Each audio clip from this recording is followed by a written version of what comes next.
You think black people could be racist? It depends. Do you believe that there's racism?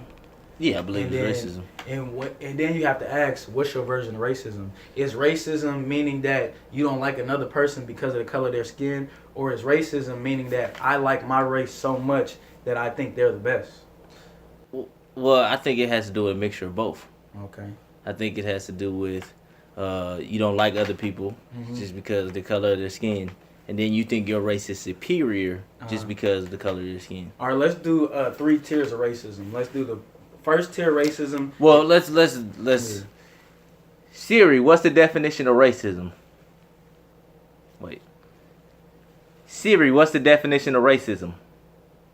Racism means prejudice, discrimination, or antagonism directed against someone of a different race based on the belief that one's own race is superior. Okay, yeah, that's basically exactly what you just said. Yeah. All right, but for the purpose of this conversation, let's break racism down into 3 tiers. All right. Let's say the first tier is just you being prejudiced and not giving a fuck.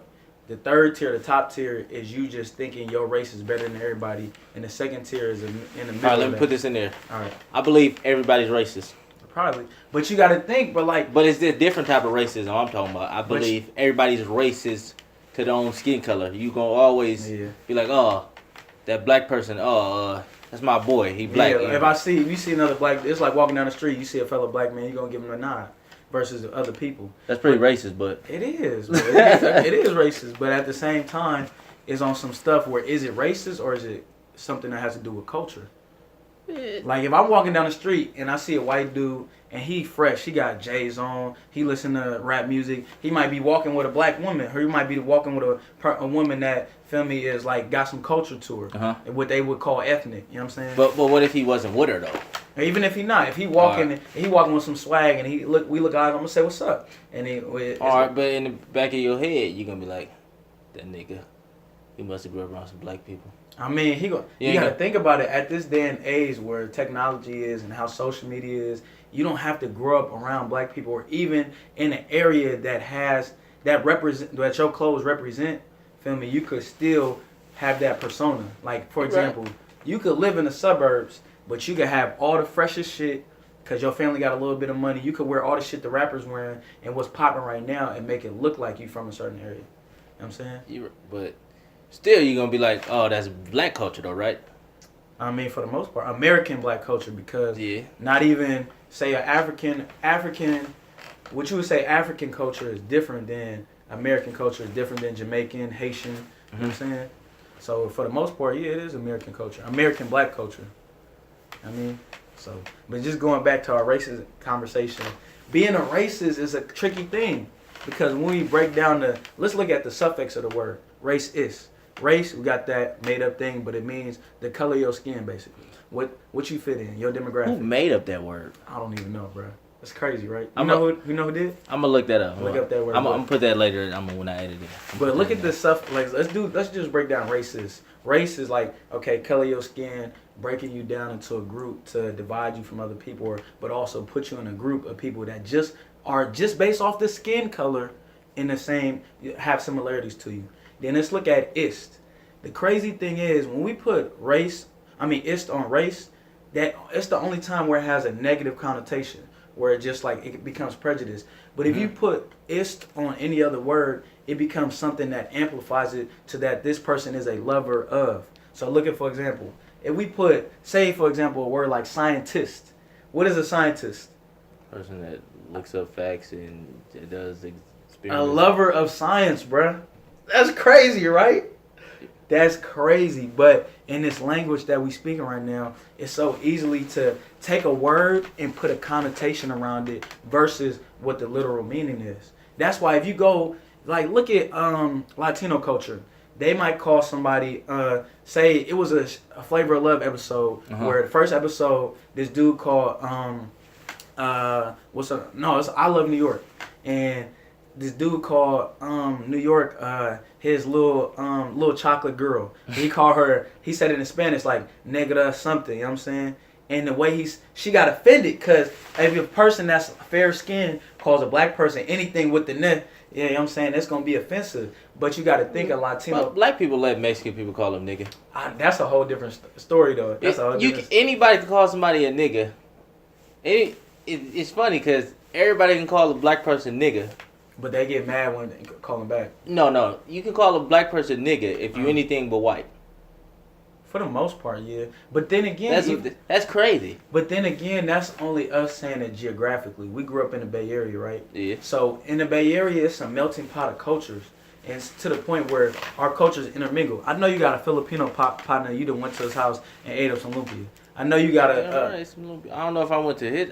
But you done ate some. I ain't got no Filipino partners. I went to their house. But I ate some lumpias though. Yeah, exactly. For sure. Lumpia cracker, right? You know what I'm saying? I definitely fuck some up right now. But it's just like we have exposure to that culture. If you go to a place like the South, you feel me, where it's towns that's upwards of 90% black. Whereas towns that you go, cities even, like, I wouldn't say Atlanta, I don't know the exact demographics, but cities like Atlanta.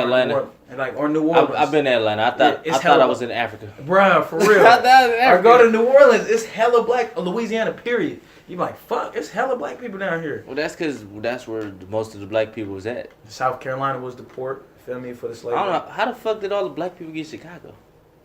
I don't know, bro. That's something we got to look up. Niggas like, fuck it, I'm going up the way. But you got to think also, New York, 12% black, I believe now, even though, but it's the biggest city in the United States, has the highest concentration of black people. New York? Yeah, New York. Oh. You know what I'm saying? Highest concentration of black people. It's been that way for a while. And for a while it was Harlem. You know what I'm saying? I think Malcolm X said that in his book. But going back to what we were saying about living in different geographical places, in terms of what where you live geographically, you know what I'm saying? My fault, I'm fucking it up. But, you know what I'm saying? Yeah. I fuck up reading, so. You're good. You know what I'm saying? I fuck up speaking. It's good. But I know what I'm talking about.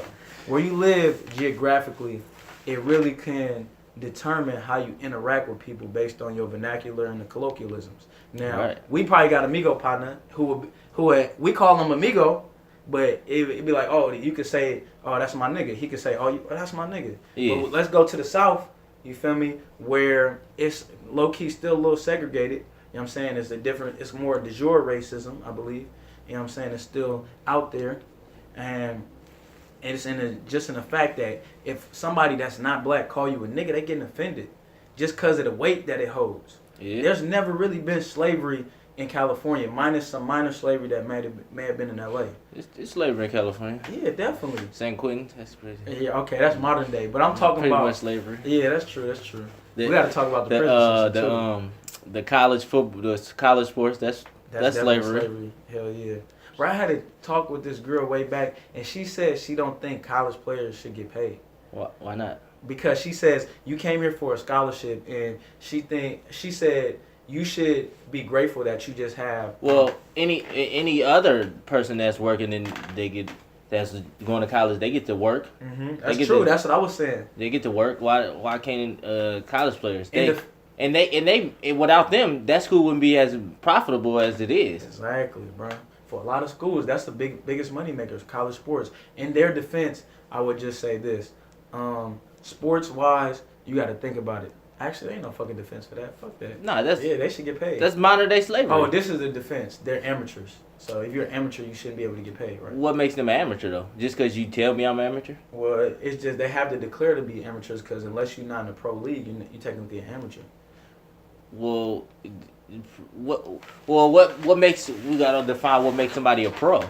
That is true. Me, I think it just where your level is, or what have you seen, or what have you been a part of organization wise. Mm-hmm. Me, I think it'd be people that's in college that's just the truth, feel me, raw. They better than some professional people, but it's just the nomenclature, you feel me? It's just this thing that say, oh, I put my foot in this league for a year, now, feel me, I can declare myself a pro. You got to think about it. There's people in high school that might be better than some pros.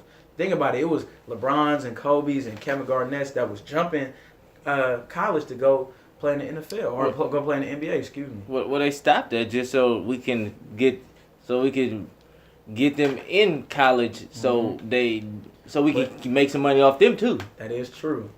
But yeah, it's all a rigged system. It is. You know what I mean? Like,